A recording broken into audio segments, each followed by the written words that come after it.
ছুটির দিনগুলোতে যারা বাহিরে ঘুরতে যান বা খেতে যান তারা চাইলে ভিডিওটা স্কিপ করতে পারেন, কিন্তু যারা আমার মতো আইলসা স্বামী নিয়ে সংসার করেন, যারা ছুটির দিনেও বাসায় বসে থাকে আবার বিকাল হলেই মজার নাস্তা খেতে চায়, তো তারা চাইলে এই পাস্তার রেসিপিটা ট্রাই করতে পারেন।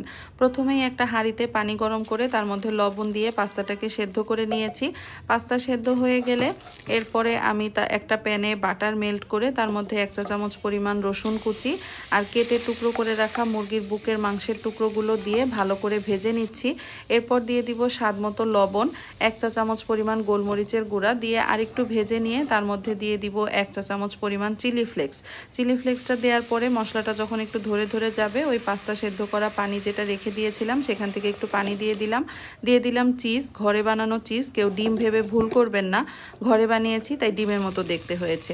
এরপর সামান্য ময়দা দিয়ে দিলাম আর ওই পানিটার মধ্যে একটু দুধ গুলে নিলাম। এরপরে আমি সেই মিশ্রণটা ভালো করে দিয়ে মিশিয়ে নিচ্ছি।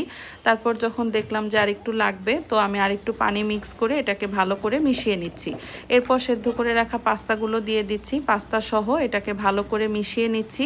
মেশানো হয়ে গেলে আমি আরেকটু চিলি ফ্লেক্স দেবো, আমার একটু ঝাল ঝাল ভালো লাগে।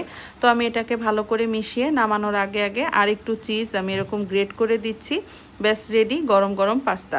রেসিপিটা কার কেমন লাগলো চাইলে জানাতে পারেন, আর বেশি করে ঝাল দিবেন যেন হাজবেন্ড বাধ্য হয়ে বাইরে নিয়ে যায়।